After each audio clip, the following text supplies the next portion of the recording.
Hey, welcome to Live with BuckeyeGrove.com. I am your host, Kevin Noon. I am joined by Jacob Benge to, screen right. Below me is Joseph Hastings, and then catty corner to me is Griffin Strom. And we're going to talk a little bit about what we saw, not only in the College Football Playoff Championship game, but maybe the 2020 season, and of course, looking ahead to 2021. So, a lot of stuff to talk about here. I'll be kind of driving the show and putting up banners and things. So I'm going to kind of leave it to the my three panelists to be able to kind of sound off on some things. But, I guess we need to address the elephant in the room, and that is the Alabama game. And a lot of our people don't necessarily want to talk about it. I mean, in terms of our viewers and our readers, but I mean, it's real and it happened. So not the outcome that anybody was hoping to see for certain, but I'm of the mindset that just Alabama came out and was the better team that night, and just really had a master plan in place, and Ohio State certainly never was able to get much footing. Y'all's thoughts on that? Yeah, I don't think that I really don't think that anyone should be all that surprised by what happened. And I know a lot of people, especially Buckeye Grove wise, were predicting Ohio State to win, and people thought it would be a pretty close game. But if you look at it kind of in retrospect, I think a lot of people did think that Ohio State was going to have to play a pretty perfect game in order to beat Alabama. And, as it turned out, they needed to play a pretty perfect game to even really hang around in the vicinity of what Alabama was able to do on offense. And, Ohio State got one big turnover on defense that, set up a touch for them. They needed that to happen needed to score on every possession in order to beat, an Alabama offense that looked otherworldly. And it just didn't happen. And I think we saw inconsistencies on offense for Ohio State throughout the season. And so that's why I wasn't, expecting for sure to see that, pristine offensive performance that we saw against Clemson. And those, I guess, are just my primary takeaways, is that I wasn't all that shocked. It was a disappointing performance for Ohio State, but, Trey Sermon goes down on the very first play. That kind of takes, the mystique of his kind of run away. And then you saw kind of a pedestrian performance from Justin Fields, and the offense just simply couldn't keep up. Griffin, that's a great point, bringing up Trey Sermon being injured on the first play of the game. I thought that really kind of sucked the air out of Ohio State's offense because, in my opinion, going into this game, one of the key things they needed to do was keep Alabama's explosive offense off the field, soak up a lot of time off the clock, and then capitalize those drives with touchdowns. But with Trey Sermon out, a lot of more pressure was put on Justin Fields and Master Teague, who had missed the previous game. So with what Ohio State was trying to do, they were trying to have a balanced attack. And unfortunately, with Trey Sermon going out, it just wasn't able to happen. And Alabama's offense was just too explosive. In my opinion, not enough attention was put on Devontae Smith from Ohio State. And there were just too many times where linebackers were either on him or, I remember one play where he was going down the right, going down the right side of the sideline, and there was nobody on him for a good 10, 15 yards before he got tackled. I thought a lot more attention should have been put on him. I'm going to make Jalen Waddle, who was, injured and clearly wasn't 100%. I'm going to make him beat me. I'm not going to let Devontae Smith, the Heisman Trophy winner, beat me. I'm going to put the primary focus on stopping Najee Harris and Devontae Smith. Unfortunately, that just didn't happen, and it got way out of control too fast for Ohio State. And before you knew it, it was 35-17 going into halftime. Yeah, I think that hindsight's a good way to look at it because Ohio State really limited Najee Harris in the run game more, but Jalen Waddle obviously was limping on some plays.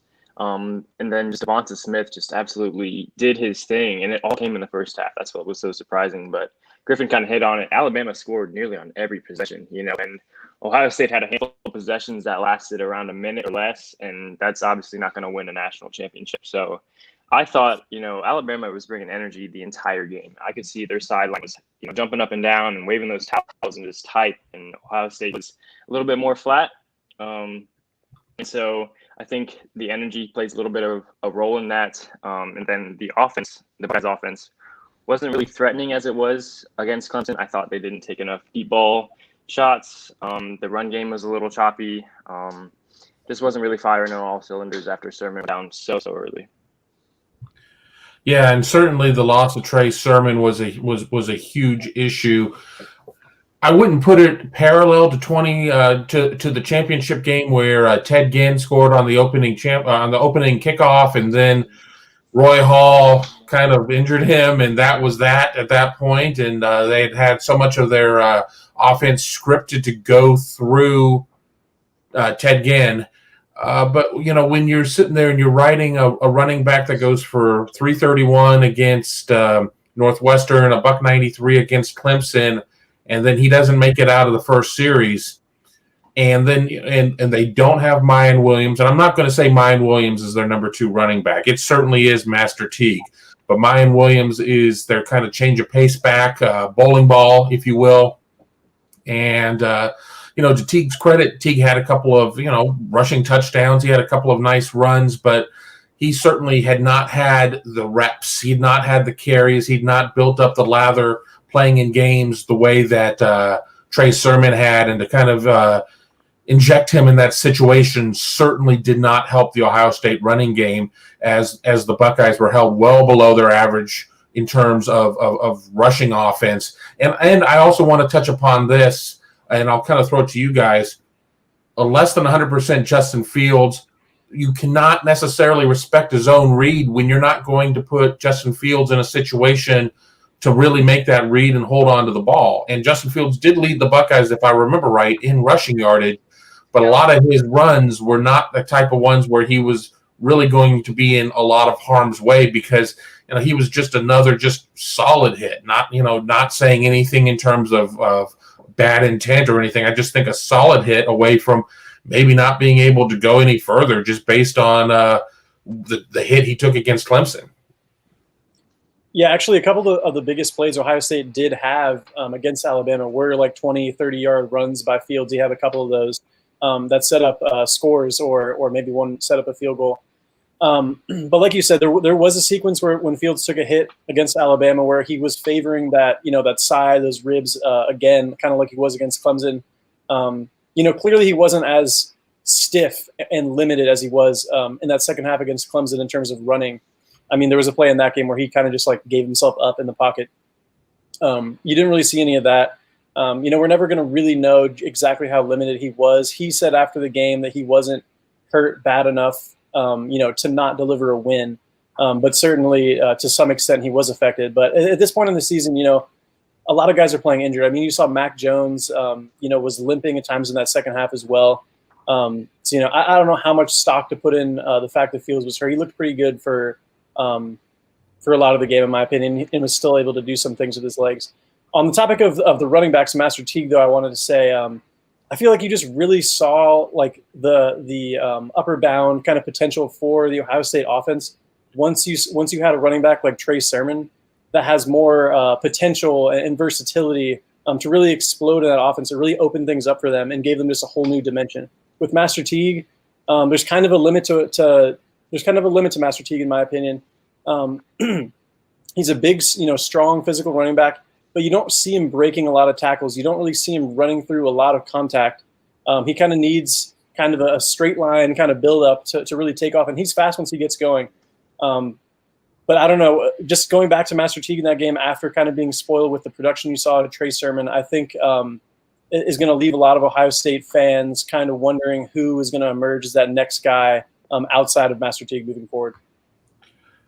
I want to bring in Joseph there. I don't want to jump around too much, but I think Joseph and I can maybe talk a little bit about what's coming in with Trevion Henderson and Evan Pryor, who are going to be two guys who can very much, I think, jump into that mix, barring something crazy happening and Trey Sermon deciding to take advantage of the NC2A not having this year count. Griffin and I ran into him in the Fort Lauderdale airport and Chicago Midway because we were on the same flights with him because he had to fly a little later than the rest of the team did. But when you look at a running back room that right now is Master Teague, Marcus Crowley, Steele Chambers, Mayan Williams, and then you got these two talented freshmen coming in. That's not to say we couldn't see maybe somebody else transfer out, go to the transfer portal based on what's coming in, because these two guys are pretty special, and I'm going to throw it to Joseph on that. Yeah, Trevion Henderson and Evan Pryor, two really good running backs, two of the top running backs in the country. And with Trevion, you're getting a guy who's super explosive. I mean, he put up video game-like numbers in his junior season. Unfortunately, couldn't play his senior year due to Virginia not having high school football. But, I mean, this guy is just absolutely explosive, can do it out of the backfield, catching passes, can run up straight downfield with ease. He's got blazing speed. I mean, I think he's sub 4.4 in terms of his 40-yard dash time. Reliable hands. We saw that, Kevin, because we went and saw him train during our time in Virginia a couple of months ago. He's kind of one of the big things I was looking to see from his junior year to his senior year was, can he put on some more muscle, because he looked a little bit lightweight in terms of him with his pads on. But when we saw him, he put on at least 25 pounds to what he previously was. And I think that just gives him an added dimension to, handle, being able to carry the load, be a 3-down back if they need him to. And then with Evan Pryor, this is a guy that you can put out in the slot. He can run routes with the best of them. Once again, has reliable hands. I mean, he could easily convert to a slot receiver if they need him to. And I think it'd be interesting down the line to see him and Henderson in packages together, where Trevion's in the backfield and Evan maybe goes out to the slot. It brings a lot of versatility to what Ohio State's offense is trying to do, and probably what they haven't had these past couple of years. So I'm really excited about Henderson and Pryor coming in. These are two guys who can be number one feature backs for Ohio State in the future, and I think they would complement each other well. So I think Ohio State's offense is going to be a little bit more balanced, have a lot more depth at running back specifically in the coming years. And we'll kind of interject some recruiting news as warranted throughout this, and I think we'll talk a little bit more about the incoming class as we move more to 2021. I guess sticking with this game, there's been a lot of debate, and even debate over at Buckeye Grove on the Horseshoe Lounge about the defensive breakdowns. I mean, Alabama, darn well nearly scored 50 points on Ohio State. I don't think anybody thought that Ohio State was going to completely shut down Alabama in any way, shape, or form, but there certainly was an ease with the way that Alabama was able to move down the field. Alabama certainly had things schemed well to where they were not throwing up 50-50 balls. There were a lot of times where guys were wide open. I throw this out to everybody in terms of, do you see this as more of an issue that Ohio State played a bad game, Alabama just out-schemed Ohio State? I mean, where does this fall more? Does this fall more in terms of, was it just bad planning for Ohio State, or bad execution, or both? I mean, I think it was just.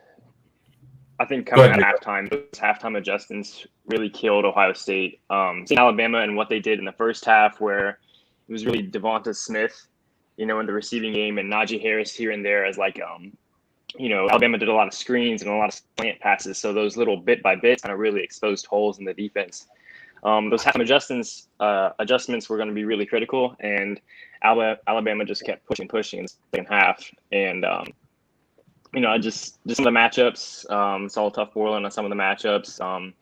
You just got to credit Devonta Smith's athleticism. I remember he made that sideline catch with just that toe tap mentality, and then a couple of plays later, he made another catch on the left hash. So he was just a really nimble, athletic receiver that obviously proved why he won the Heisman.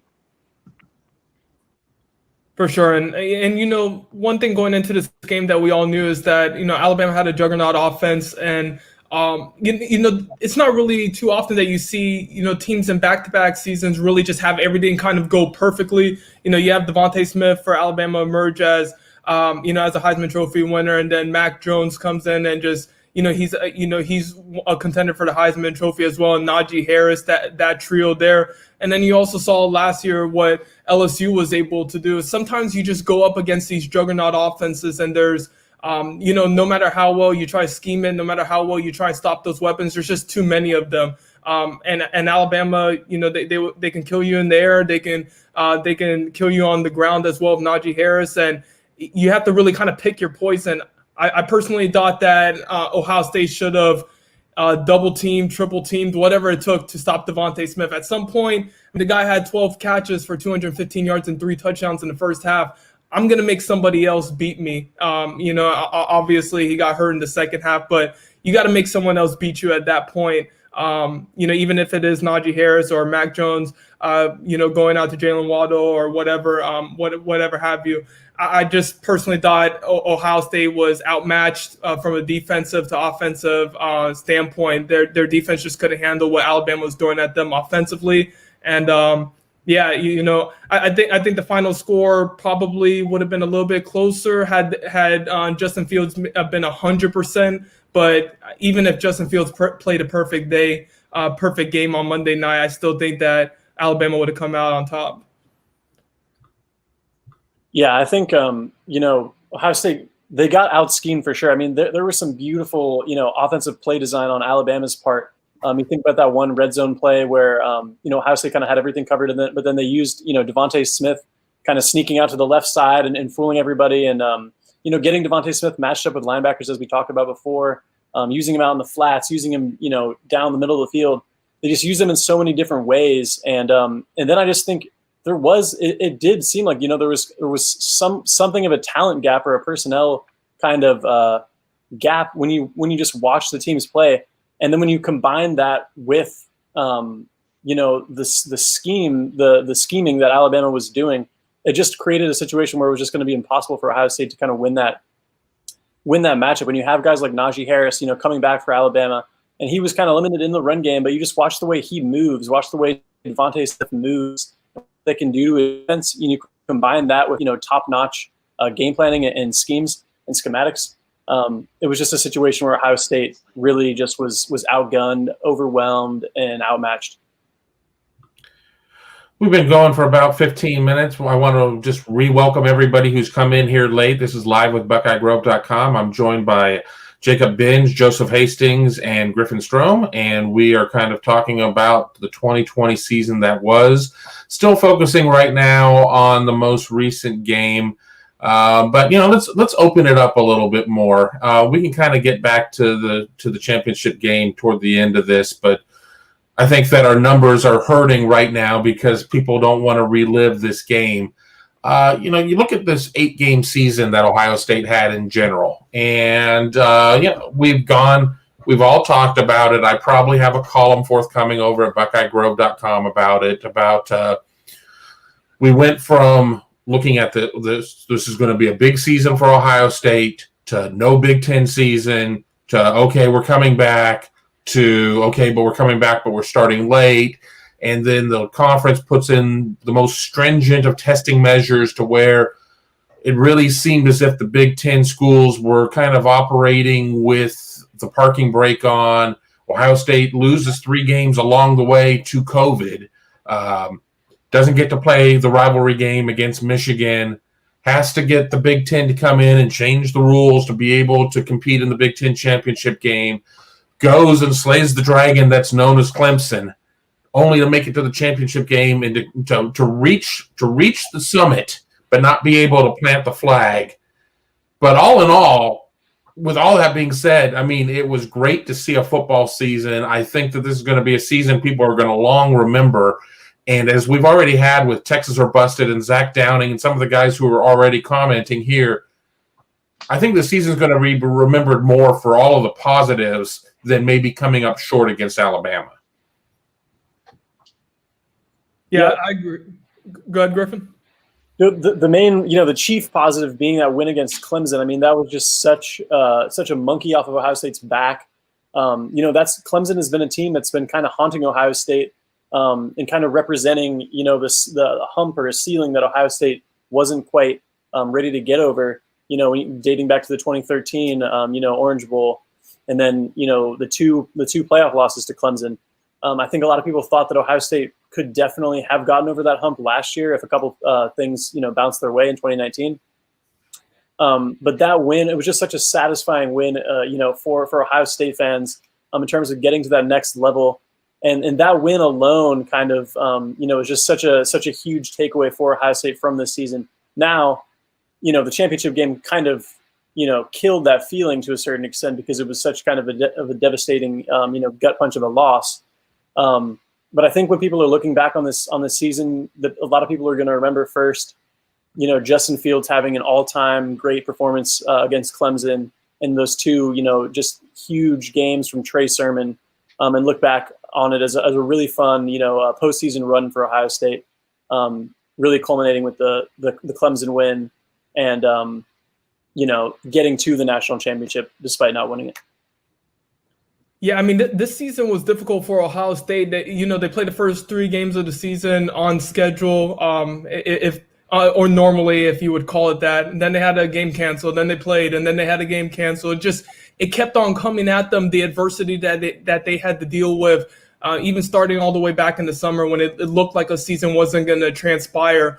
And for them to go through all that, not really be able to establish the momentum throughout the season because they didn't get to play those games, and still come out on top and beat Clemson and the presumptive number 1 overall pick in the 2021 NFL draft, and Trevor Lawrence beat them by 21 points. That was a staple victory for Ohio State's program. And now looking at it from a recruiting perspective, a recruiting pitch Ohio State's going to say is, we had everything that could possibly go wrong for us, and we still made it to the championship game. And we just went up against a 3-headed monster in Mac Jones, Najee Harris, and Devontae Smith, and then Steve Sarkisian, who had a great game plan as an offensive coordinator, and also the greatest head coach of all in college football history. So we were able to do all that. We're going to continue to hang our heads up high, but specifically from a defensive perspective, if I'm Kerry Combs and company, I'm saying to defensive backs I'm recruiting,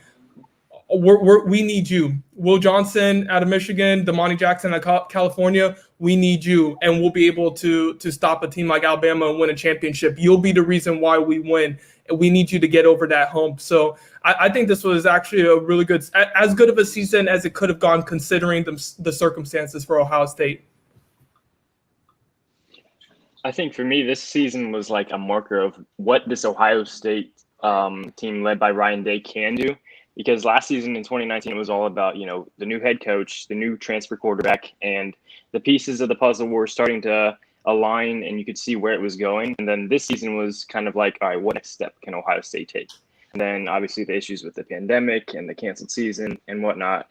And then finally getting to play. And then those first couple of games where Garrett Wilson and Olave were lighting it up as wide receivers. Trey Sermon there at the end, just absolutely having that sort of season-ending performance that he did. It was incredible to see. And, now Ohio State is going to have to reach out the deck in a sense. And I think, getting to the national championship with these pieces, it's definitely an exciting thought to see where Ryan Day goes from here, because he showed that he can get to this stage. And now, he's going to be in his 3rd season. And what he does with this is going to show what is going to happen more in the long term for Ohio State.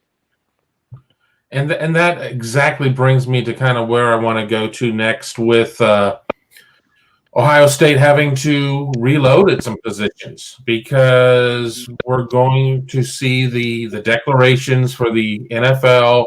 They have until the 18th. There might be some debate on this guy or that guy, if he's going to go or if he's going to stay. But, I think it's pretty safe to say Justin Fields is gone, Trey Sermon is gone. You have, 5th-year seniors and Luke Farrell and Jake Hausman. They're gone. Jonathan Cooper's been here for about 20 years, as is Justin Hilliard. Tuck Borland's out of eligibility. Pete Werner, Baron Browning, they were true seniors. They probably move on. Sean Wade still technically has a year of eligibility. I mean, he came out and gave I'm not quite ready to make a declaration yet at this point, but I would be surprised if he was back, even though there is a lot of debate, what this season meant, his move to the outside. But, particularly at linebacker, I think that's a position that people are really going to be looking at in terms of having to replace probably all 3 of them. What are you most interested in seeing as we get ready? I can't even believe we're saying this, to ramp up to spring ball. I mean, what are some of the storylines you think are the most critical? Well, I think kind of what you were talking about there, it's really flying under the radar for Ohio State because there's not, this kind of big time NFL prospect in the position group. But Ohio State's going to have to replace all their top 4 linebackers. You throw Justin Hilliard in that mix too, because, Pete Werner, Baron Browning, those guys, true seniors, they don't really have there's not an itch that they need to scratch by coming back for another year. They've had so much time at Ohio State. They both played multiple positions at Ohio State. A lot of starts. They don't need more tape. So they don't need to come back for another year. Tuff Borland, he's already, played 5 years. He could come back because everyone gets an extra year with the NCAA ruling. I don't think he's going to come back. Justin Hilliard has already said he's not going to come back. And he played, just great for Ohio State down the stretch of this season. And then, the issue for Al Washington and company is you've got, all these, understudies at linebacker that haven't had a ton of experience because you've had, kind of these stalwarts at the positions, starting for 3 years in a row or what have you. So that's going to be I think everyone's focused on the secondary and people aren't really talking enough about the fact that Ohio State's going to have a completely new linebacking core this season. Yeah, I'll jump in really quick too. I mean, and you did mention the secondary. I mean, Shaun Wade and Marcus Williamson were 4th-year seniors this year. It's going to be so imperative of guys like Legend Cavazos, Cameron Martinez, and Rocket Watts. I like the nickname Ronnie the Rocket. Rocket Watts, all having to step up and play bigger roles. I mean, you're going to get Cameron Brown back off of injury. Seven Banks is going to have another year, but I think between the freshmen that are already in the program and then potentially anybody coming in the recruiting class, I think corner is a position that you're really going to have to identify because there wasn't a Jeffrey Okudah, there wasn't a Denzel Ward necessarily in terms of somebody who came in and had played outside their entire development. I mean, Shaun Wade certainly was thrown into, he wanted to move outside, but he was thrown into a difficult situation playing slot corner and then moving outside. And I think we can sit there and say there were some successes, and there certainly were some moments that were not as good. And I think that his future is going to be playing a slot corner in the NFL, which may not necessarily bring the money that guys like Okudah and Ward and guys like that are pulling in at this point. But that's one thing that I'm going to want to look at. I'm going to see, because I'm concerned with Cavazos that I really think he's a safety. I really think that's his natural position. And he played some safety in high school, and then he moved to corner at IMG Academy down in Bradenton, Florida, and he did well. And you're going against some tremendous players in IMG practices. But, there's nobody out there playing high school ball that is equal to playing Division I FBS football. So that's something I want. And before Jacob or Joseph jump in, we're two people into this, and nobody's mentioned the quarterback position yet, believe it or not. That's exactly what I was going to bring up. It's interesting to see what Ohio State is going to do with their quarterback situation.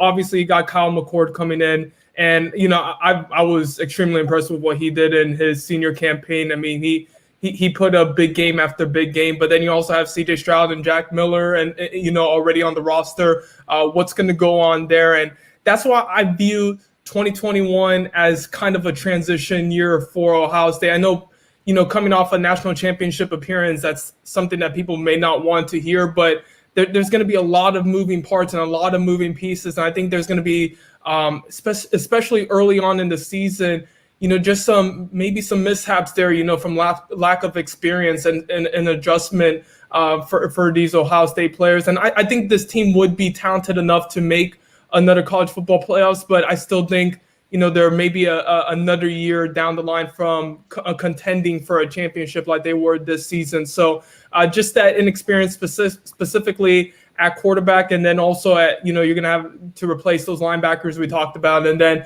at defensive back, you're going to have some young talent that's coming in, but are they going to be ready for that big stage? So I viewed this upcoming year, 2021, as kind of a transition year for Ohio State. still think they're talented enough to win the Big Ten championship and make the college football playoffs. But I don't think this is going to be a championship contending football team. I think, the offense is also going to have a few parts to watch in terms of the wide receivers and the offensive line, because just with the wideouts, Olave and Garrett Wilson were integral to the receiving game. And then they each had at least 43 catches. And then the next closest was Rucker, a tight end with 13 catches. And so that's one of my questions going forward is who's going to step up at wide receiver, because the depth didn't really impress me particularly much, even though a lot of it was those freshmen who were highly regarded and highly recruited coming out of high school a year or so ago. And then we saw a flash with the offensive line, when they played at Michigan State. And so, if these guys, like Myers and Munford, if they go on to the NFL, there's going to be some holes that open up. Same thing with Wyatt Davis. We saw what, the future at O-line can be for Ohio State a few weeks ago. That's also another area of concern for me next year. I want to jump in and talk a little bit about receiver, because I think personally, yes, you're going to lose a lot with Olave moving on. I mean, that hasn't been announced officially or anything like that. I mean, I really, he's not a high first rounder certainly, but look at Terry McLaurin for the Washington football team and what he's doing. I mean, he was a steal, and with Joseph and myself being Dallas Cowboys fans, it's frustrating seeing anybody having any success for the Washington football team. Let me tell you. But with Garrett Wilson is going to have to really emerge as a true one, and then you have Jamison Williams, maybe Cam Babb. We saw Cam Babb play a little early on. He certainly has dealt with the injuries. But then as I start to list off these names who are either going to be, I guess technically still freshmen based on how eligibility works, with Jackson Smith and Jigba, with Julian Fleming, with G. Scott, and then you throw into the mix Emeka Egbuka, Marvin Harrison Jr., Jaden Ballard.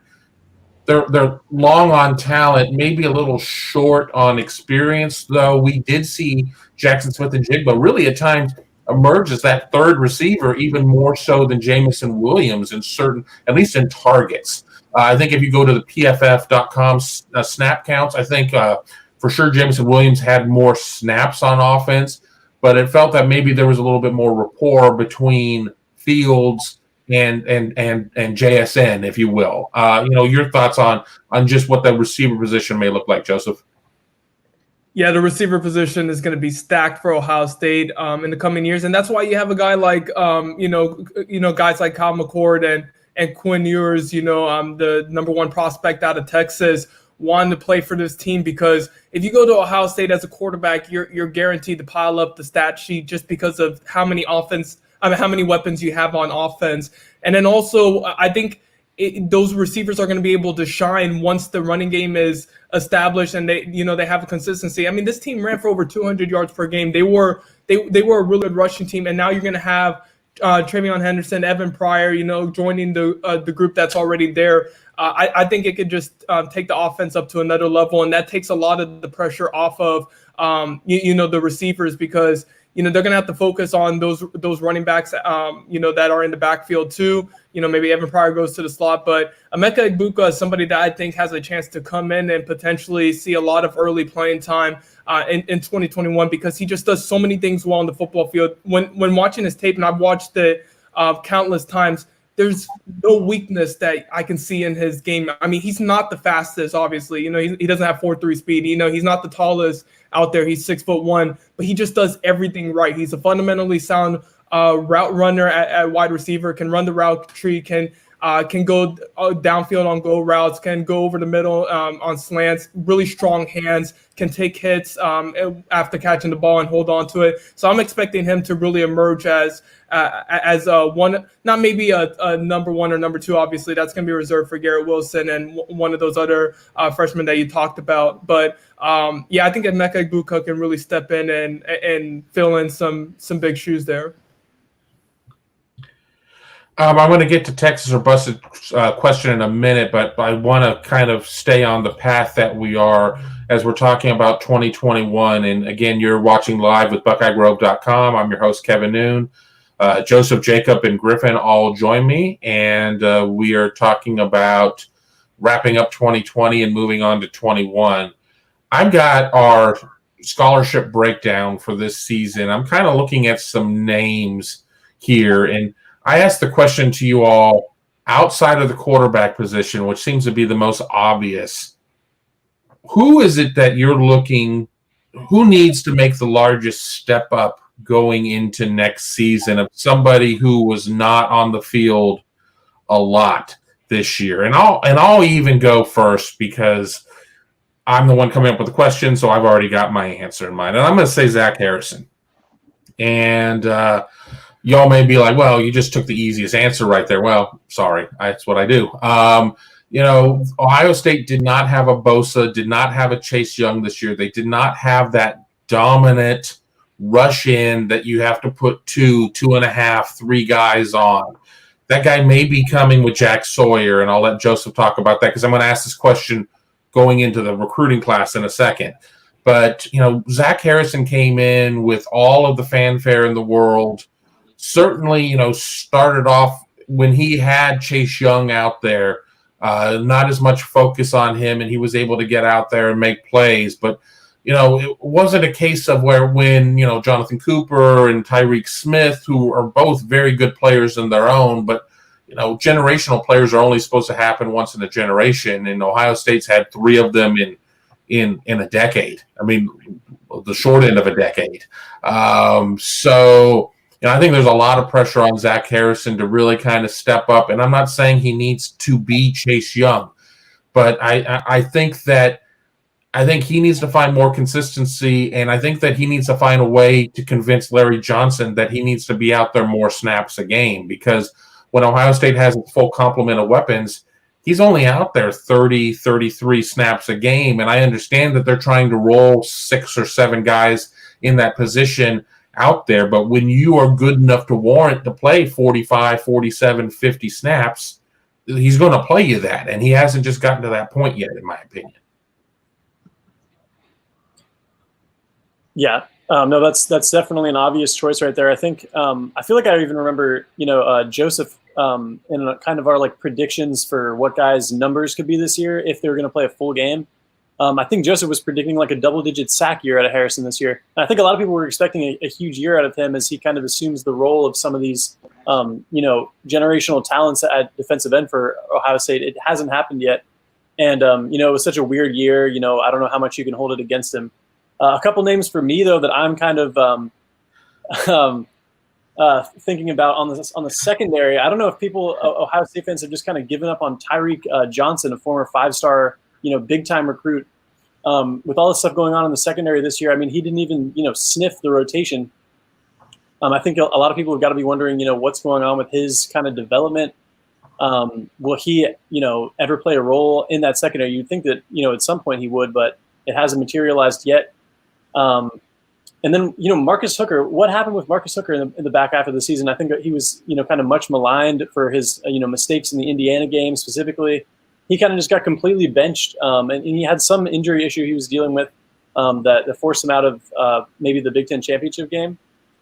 But even after that, he wasn't on the unavailable list for Ohio State, and he didn't play any real snaps. And you're kind of wondering, wow, that's kind of a big, 180-degree change to go from the starting single high safety at the beginning of the season to completely, fall off the face of the earth. And, with all these questions about the Ohio State secondary, what kind of happens with those 2 names? I don't know. And how they factor into the rebuilding that secondary moving forward. Yeah, I want to hop in because, Kevin, you talked about Jack Sawyer. I mean, this is one of those guys. I never like predicting that true freshmen will come in and make a huge impact right out the gates, but Jack Sawyer is just one of those dudes that you have to give a lot of props to and a lot of consideration to in terms of cracking that depth chart and potentially starting. I mean, this dude's 6'5", 240 pounds, possesses elite athleticism, has every pass rushing technique down in the book that you can. I think if he played this past senior season, which he didn't because of the uncertainty with COVID, he could have vied for the number 1 overall spot in our rankings. He's just that good.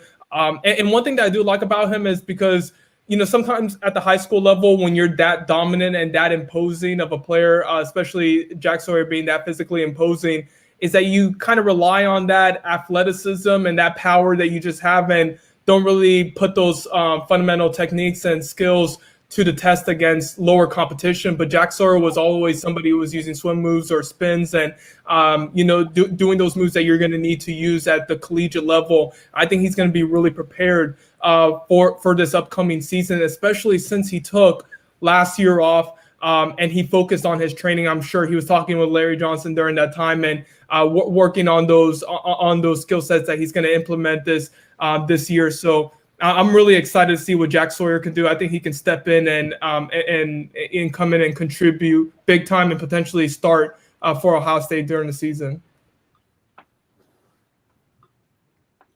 Yeah, anybody, Jacob? These new guys who are going to come in, because it gets me thinking about potential and competition. But just some current guys that I've kept an eye on. On offense, it's Jamison Williams for me, because kind of mentioned it earlier. It was Olave and Wilson. And if it's working for you, you got to keep going with it. And don't doubt Ohio State for doing that. But I'd like to see him step up as a number 2 or a good complementary wide receiver, because he's flashed some potential. He had that big touchdown catch against Clemson. When we talked with Chris Olave, Olave said that Jamison has he's worked hard, he's got the talent, and somebody who could even be underrated on that Ohio State offense. But flipping it over to defense, Griffin kind of hit on the secondary, so I'll go with the defensive line. I'm looking at Teron Vincent to sort of step up a little bit. He showed potential there. He's got a few not sacks but tackles on the stat line, and especially with guys like Cooper, Haskell, who have some decisions to make. Togiai up the middle as well. He could be somebody to kind of step up in that defensive line and really show what sort of potential that he has to offer. With that incredible defensive line that was shown throughout almost the entirety of the season. All right, I'm gonna jump in. I'm gonna just throw this one to Joseph and myself, just because we're the ones who follow recruiting, so we probably can answer this one a little bit more. Incoming freshmen who could make a splash here in year one. And mine's going to be Ja'Kalen Johnson, just because of the necessity of guys stepping into the secondary, being able to play that corner position. He is a high 4-star coming out of St. Louis, good size at 6'1", $170. I think he's somebody, if he comes in and just starts drinking from the fire hose, puts in the work in the weight room, listens to everything that Coach Mick says, buys into everything there, he very much is immediately in that 2 deep. He's immediately into the 2 deep, and I think he's somebody by Big Ten conference play. And I know they open against Minnesota week 1, so people will be like, well, that means week 1. No, week 4, week 5 of the season, I think he could be vying for a position, if not sooner. I think he's just that talented. I absolutely agree. And, I brought up Jack Sawyer and Emeka Egbuka. Those are 2 guys that I think are definitely going to see the field. And, I think in Sawyer's case can potentially be starting for Ohio State, whether it's, mid-season, beginning of the season, whatever. I just think he's too talented to keep on the sidelines. But, I'll actually go with Travion Henderson for this response, just because Travion is somebody that you can really put anywhere. He's somebody who's demonstrated at the high school level that he can return kicks, can return punts as well, and is dynamic in that respect. And also out the backfield, I think what we saw from him a couple of months ago, Kevin, really impressed me, because he put on a lot of weight, and that was something that, heading into this year, I thought that he probably may have needed another year to get adjusted to, the physicality that comes with college football. But he seems really prepared, physically to be able to handle the weight of carrying it as many times as Ohio State will need him to. I don't know if he's going to necessarily be the number 1 feature back, but he's another guy. I mentioned Evan Pryor. He's somebody that you can put out in the slot, because he does have reliable hands. He can run routes. Look, he's not as good of a route runner as Evan Pryor is, but he's just so explosive. He can be a gadget guy, if you will. Just bring him out at the back end in jet sweeps. Just run him downfield in traditional running back sets, whatever. I think Travion Henderson can do so much on the football field that he's going to earn time on the gridiron this upcoming season, just because of how multifaceted he is. So I would probably go with Travion as my pick for freshman who can make a splash here. We're here at the 45-minute mark. I'm going to reset one more time as our goal is to go about an hour here. You're watching live with BuckeyeGrove.com. I'm your host, Kevin Noon. I'm joined by Jacob Benge, Joseph Hastings, and Griffin Strom, and we are talking 2020 Ohio State football and 2021. I want to get back to a question that Texas or Busted asked, and I promise that we get to it. I know I'm covering up our bottom two guys, but will Ryan Day give up the play calling to someone else on offense? And, there certainly are some questions, about maybe some timeouts or clock management or things. I'm going to drop that off so we can see everybody. What are your thoughts on there? I certainly have my opinion on it, but, I'll throw it to you first, Griffin. Is it a case of where we think that they need to take that? That Ryan Day needs to shed that? Or is that maybe just a reaction to just what happened in the Alabama game, or maybe throwing in Northwestern as well in terms of a game where the offense didn't exactly look right? But, at risk of influencing your answer, they were without Chris Olave in that game, and Justin Fields certainly was not right in that game. I don't think that has anything to do with Ryan Day having too many responsibilities.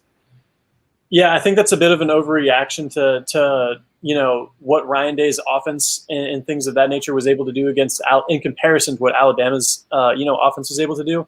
I saw a lot of people on Twitter saying, Ryan Day got just embarrassed in the national championship game by Alabama in terms of getting out schemed and things of that nature.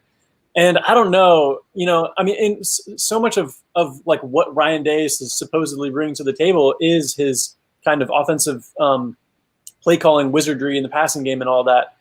So I think if he did give that, I don't think he would give that up lightly at all, unless it was kind of more of a concrete issue that we had seen time again.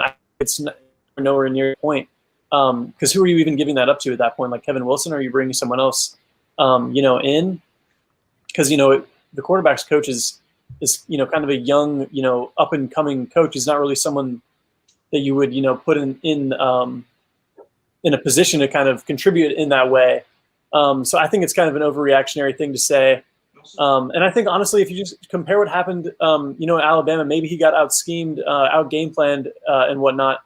But Alabama is just a different beast. Like comparing that with the talent that Alabama had in that system, the offensive line, everywhere you looked on that offense, it was just, absurd talent, guys coming back that, the level of which, Ohio State didn't have guys coming back. So comparing the performance of those two offenses is just, I don't know. I don't think you can just look at that and say, oh, Ryan Day, he can't be calling plays. And I think that's a bit of an overreaction. Anybody else before I jump in with my 2 cents on it? All right. Jacob, are you jumping in? Yeah, kind of a little bit of delay there. I don't know. Maybe, this season's going to be so different, the 2021 season, because, Justin Fields is going to be, if he does leave the NFL, then Day is going to need to spend some time working with Stroud and Jack Miller and Kyle McCord to develop, that next for-sure quarterback for Ohio State. So maybe this next season, the offensive play calling does have to be handed to another coach. But at the same time, you don't really know the nitty-gritty, how much input each coach has, at least not on my part. But I like Ryan Day's offense, especially when it's clicking. But kind of how Kevin said earlier, when Olave wasn't there, the offense was way more one-dimensional, and you could see where there were some limitations to it. So I think it's still really early to say Ryan Day doesn't need to, handle most of the reins. And I saw a comment where, Nick Saban trusts his assistant coaches, and it's a great aspect to have within your coaching staff. I still think it's really early for Ryan Day to decide that, but this season coming up, with no clear-cut quarterback, Ryan Day is going to need to devote more time, in my opinion, to determining who that's going to be. Yeah, I'll jump in. I think that it's the Ryan Day offense. We have one group of people who are saying, and it's the much larger group, that he's this offensive savant and he's got this all figured out. there seem to be some people who are dissatisfied in terms of maybe. I think when you sit there and you see what happened between maybe what the Ohio State offense was and where Alabama was under Steve Sarkisian in terms of how they seem to be 3 moves ahead of Ohio State, I think that might be the thing that's creating some frustration. I'll throw this out here, though, to the group as well. Alabama probably didn't have to prepare as hard for Notre Dame as Ohio State had to prepare for Clemson. And I think that there's something to that fact that where Alabama was able to really dissect Ohio State over the course of a month plus, just in case Ohio State was getting through. I mean, because maybe Alabama figured that Clemson would win the game. But, you sit there and you put 2 analysts and 2 coaches on one team, and you put a couple of analysts and a couple of coaches on another team. I don't know. I guess if Nick Saban does something, it's pretty darn good. I mean, he is the GOAT in terms of collegiate coaches. I mean, just not going to deny that. But I don't know. If you're a young 40-something head coach, are you ready to be a GM type of coach where you're just dishing everything off to everybody else and then you're on both channels to maybe override some things? I like the idea of Ryan Day being involved in that type of situation and continuing to be the play caller. I mean, maybe I'm dead wrong. Then again, I also picked Ohio State to beat Alabama 52-49. So, what the hell do I know? I mean, can we also bring up going into this championship game, Ohio State had played seven games in the season. Alabama had played 12. There was that's almost twice as many games as Ohio State was able to play. And, they were able to just get into that rhythm, get into that consistency. And I think, specifically that game against Florida really helped them because it was their most challenging game of the season. They won 52-46. And I think at that point they realized after they won that game, if we can win this game, we can win against any team. Specifically considering it was the SEC championship, big time spotlight game, and I just don't think Ohio State was able to ever get into a consistent rhythm with this group of guys as Alabama was able to, and it really kind of showed in that final game of the season on Monday night. I just have to wonder if Ohio State didn't have those 3 matchups canceled, and they were able to play somewhat of a normal season, would this team have had a little bit more rhythm? Would the offense have been able to click a little bit more? And it's very unfortunate because, I really like this Ohio State offense specifically, not really the defense too much, especially that secondary. And it's a shame that we're not going to be able to see Justin Fields, assumably, for 2021. But we're not going to be able to see Justin Fields in Ohio State uniform once again. So I think it was kind of a missed opportunity, but a lot of it was out of Ohio State and Ryan Day's control based on how the season went. I'm gonna bring in another question here, which I think there's some relevance here about maybe the deep balls to Olave in the championship game. One thing that I kind of felt was that it took Ohio State a little bit of time to maybe absorb the shock of losing Trey Sermon to get into running its offense, the type of offense that we were used to seeing with a lot of the outs to Wilson and Olave, some of those types of plays. As we'd said earlier, I think that the loss of some of the zone read certainly hurt the situation. But with that being said, I don't know if they got into the offense enough. And maybe that's the point that Texas or Busser was that, maybe as Day is worried about the enormity of the situation, everything that's going on, was Kevin Wilson particularly saying, hey, we need to get back to this or whatnot? Because we didn't see some of the things that they were very successful on, especially after Jordan Battle, their top safety, was ejected for targeting. They kind of they started to do some things later in the game. I've started cutting some files for Justin Whitlatch's All 22 reviews, which hopefully the first piece comes out tomorrow on BuckeyeGrove.com. But, what are your thoughts? Do you feel that they kind of got away from some of the things that made them successful early in the game only to adjust a little too slow? I personally was definitely wondering in the second half, you might as well just, try to take the top off the defense a little bit and just throw some, launch some bombs downfield a little bit. Because I think I personally felt like at halftime, this is not looking good. If I'm Ohio State, let's go out there and try to make a splash, try to get some momentum back in my favor, try to throw some downfield passes. I will say at the end of the game, like that one pass to Olave towards the end, that was a touchdown. It kind of bothers me that I wasn't ruled a touchdown. I know it doesn't affect anything, but that was a touchdown. There was another pass to Jameson Williams at one point where he was interfered with, and they got that call. I don't remember if they kicked a field goal or did actually score a touchdown on that drive, but Jameson Williams probably should have caught that ball regardless. So there was a couple plays, that could have padded Ohio State's kind of passing stats more.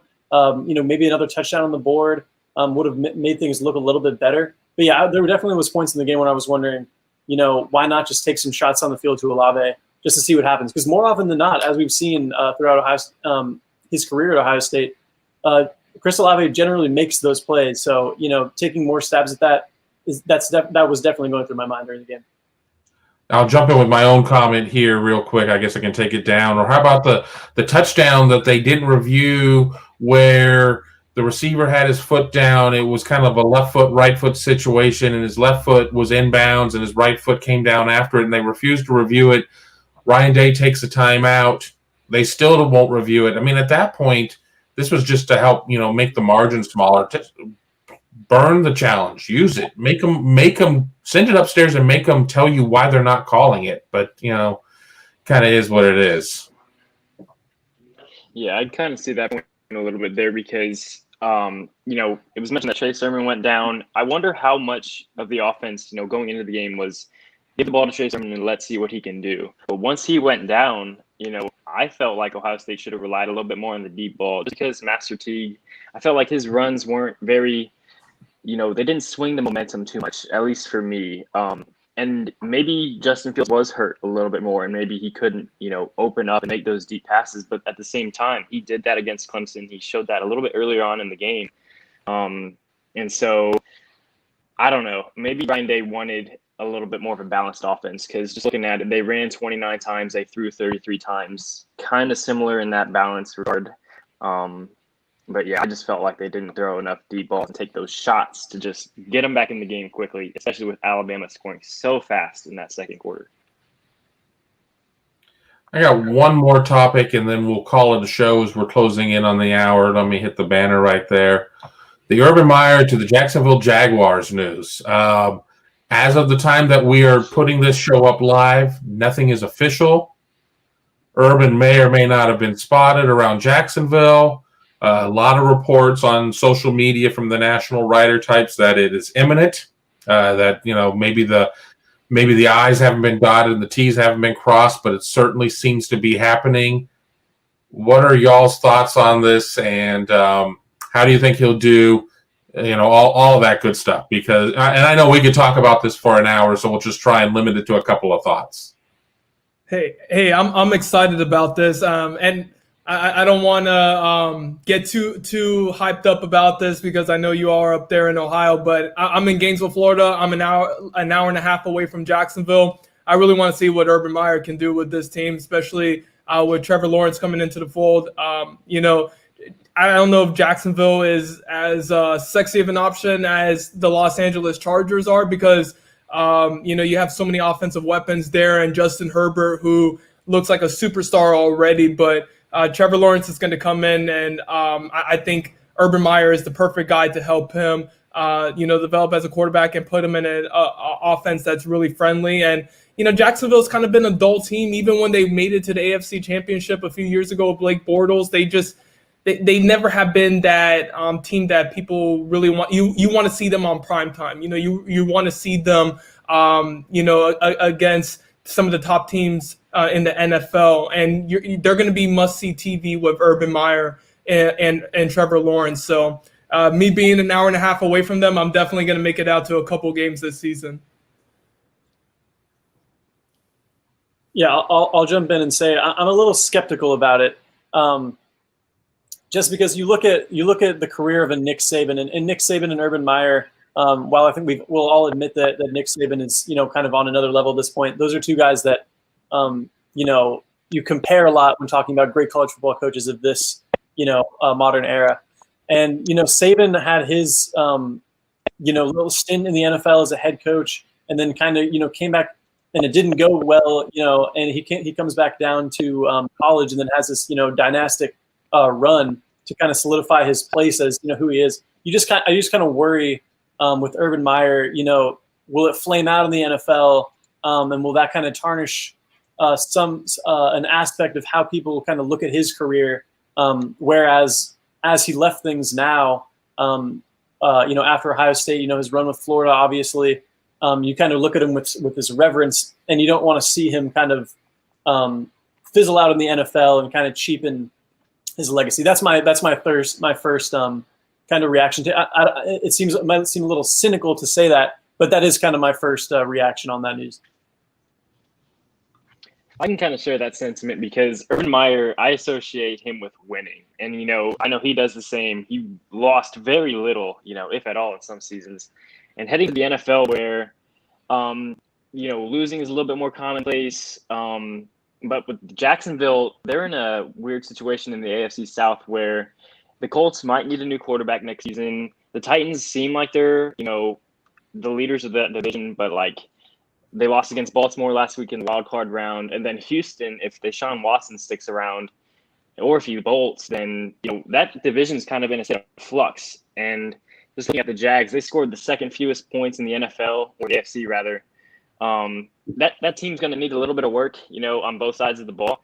And I'm curious how Urban's going to handle, pointing that team in the direction that that they were a few seasons ago, getting to that AFC title game, because they were fun to watch. Seeing a team like that burst onto the scene, and now that you got Urban Meyer's name and brand to that team, I'm going to tune in, especially with whoever's going to take first overall, even though there's some, preclusions of who is going to go. I'm curious how that all pans out. And I'll jump in with this. Let's remember that the Nick Saban that went to the Dolphins wasn't quite fully the Nick Saban we see today. I mean, yes, he'd won the title at LSU or whatnot. He certainly was not the Nick Saban we saw at Michigan State. But I think that there are different points of their career arcs. So I agree with Griffin's sentiment there about them being two very different beasts in terms of the college game and the NFL game. But I think that this is a good situation where Urban and whoever the GM is going to be are going to get to rebuild this team. I mean, just the amount of draft picks, just the amount of cap space that they have. It's a rare situation to be able to have all of these cosmic tumblers coming into play the way that they are right now. So better situation than maybe what Nick Saban walked into with the Miami Dolphins. My concern, I guess, is going to be kind of touching upon what Jacob said. I mean, Urban has been a winner throughout his entire career. I mean, one at Bowling Green, one at Utah, one at Florida, one at Ohio State. What is a good NFL season? 12-4? I mean, how is Urban going to respond to 4 losses? And I hear all the argument there. Well, in college, if you lose 1, you're more than likely toast. I mean, if you lose 2, you are toast. You can lose 4 in the NFL and, still be, hosting all the way through. But, he is such a uber competitor, hates to lose and everything like that. I do have some concerns just for his psyche and his physical health in terms with the kind of grind that can be. But, and I guess my last thing too is it'll be really interesting because I know I've said many times that Urban Meyer seems to connect best with, this younger athlete, this 18 to 22-year-old, rather than, I just don't know how he's going to respond to the 28-year-old guy who is showing up to the game in his Bugatti and has, 3 homes and everything else. And Urban says, well, this is the way it's got to be, and E plus R equals O, and 4 to 6 and A to B. And the guy says back to him, I got an acronym for you, GFY. I mean, so I just, I don't know. It'll be interesting to see. This is either going to be a tremendous success or I don't know. But, I'm going to throw it one more time around the horn for any final thoughts, and we're going to call it a show. I will throw it to Jacob Benge first. Yeah, so I mean, this Ohio State season, kind of wrote about it in predictions last week, but to go from having, you know, no season at all, and then 5 months, almost to the day, be in the national championship, like that's a storybook season right there. It's just unreal. And then to see Ohio State put performances together early on, Garrett Wilson and Olave, both with 100 receiving yards, rewriting record books and stuff like that. It was fun to watch. And then to see Trey Sermon, get that monkey off his back with his first touchdown score, and then just, rewrite the record books himself was fun to watch. And then on the defense, there were a lot of questions for me coming into the season with losing like 7 starters on the defensive side of the ball. And they held their own in some games. They obviously had their challenges, but like there's a lot of potential with this Ohio State team, and there's going to be a lot of like changes coming next season. But I don't know. Ryan Day's third season next year with a lot of change is going to be interesting to watch, and I know the season's very fun to cover. So, yeah. Yeah, and just looking at it from a recruiting perspective, Ohio State gets to say to all the top prospects that they're recruiting, we're a championship contender, but we're missing you. We're missing this piece of the group. We're missing a top flight defensive back. We're missing a top flight linebacker. And looking at the 2022 class, it seems like that message is really going through. I mean, this team is recruiting in the 2022 cycle at a level that in my few years of covering recruiting, I really haven't seen before this early on. Having 3 of the top 4 outside linebackers in the country being committed, the number 1 pro-style quarterback and Quinn Ewers, the number 3 cornerback in Jaheim Singletary. It really seems like recruits are buying into the message that Ryan Day and his staff are pitching to them. They see themselves being able to come in and contribute right away because as a top flight guy, you want to go in and you want to go up against the best competition, but you also want to go on to the field too. And it seems like the recruits that are part of the 2021 class, the 2022 class are buying into that message. So I think the future is very bright for Ohio State. I don't know necessarily about 2021, what it's going to look like. I really want to see spring ball first and kind of see where everything stands with them heading into the year. But looking at 2022 and beyond, I think this team can win multiple national championships with Ryan Day. Yeah, I've got 2 different things. We're doing our kind of, end of year season awards. And as I kind of reflect on the season that was for Ohio State, pessimistically, I would say I feel like, everyone was kind of robbed of seeing a full season, where Chris Olave and Garrett Wilson and Justin Fields, what type of numbers that those guys could have put up with a full season if things weren't so disjointed, if there weren't COVID absences. Could we have seen a 1,500-yard, 14, 15 touchdown season from Chris Olave? That's kind of what he was, on pace to do. Could we have seen a Heisman Trophy winning season from Justin Fields, if he played 15 games this season and didn't have the start and stop and things of that nature? What could we have seen from Trey Sermon if he was hitting this groove, midway through the season instead of, at the very end of the season because of the games missed? Optimistically, though, I will say I didn't expect this Ohio State team to get over the hump and play for the national championship this season. It just seemed like there was too many losses on defense, too many strange circumstances with the virus. I kind of thought the season would be like I was saying, kind of a huge offensive showcase for Justin Fields without J.K. Dobbins and things like that to rely on. But I think it's a really kind of a positive surprise that Ohio State was able to get a linchpin win against Clemson this season and play for a national championship. So from that perspective, you can't ask for a whole lot more in such an unpredictable season. And I'll end by saying that it was just great that we had a season. I'm probably not the most optimistic person in the world for those who know me, and it looked pretty dark for a while, and then they did finally get around to having a season, granted with plenty of missteps of getting to the start of the year. We watched other leagues play for several weeks without Big Ten football and just didn't feel right. So the fact that we had a season was fantastic. I think it was a great opportunity for a lot of players to showcase what they were able to do. And as Griffin said, we were robbed of the opportunity to see potentially, a traditional season, to see what a 12, 14, 15 game season would have had in store. I'm very optimistic about 2021. I think that there's going to have to be a lot of guys who are going to step up. You don't replace, who essentially was your number one running back, certainly your number one quarterback, your number one 1A receiver. Certainly there's going to be a lot of opportunity there. But just with the way that Ryan Day and this staff have been recruiting, I think this is going to be a very young team. I think people are going to have to be patient with some missteps along the way, but I think they're going to win a lot of games, and we can't get to the Minnesota game to start the season off soon enough. I know I'm looking forward to being there, and I know y'all who are Ohio State fans are looking forward to seeing that game. Let's just hope we have a healthy and safe run up to spring football. Who knows? Let's have a spring game maybe. We've managed to do everything else at this point. Let's have a spring game. But, that's kind of where I stand right now. And if you like this, be sure to let us know either on social at osu@rivals.com or at OSU@rivals on Twitter. Let us know on our Facebook page, or let us know on Buckeye Grove. I love doing these live shows. I know our guys on here love doing them as well. Maybe Joseph and I can do a more, and maybe Andy Anders, we can do a more recruiting-centric type of one. But we want to thank you for being part of the show. Got to let Jacob go. He's got to get to class. He's got to go, learn stuff in school. Griffin and Joseph need to get to writing, and I'll just get around to being sexy.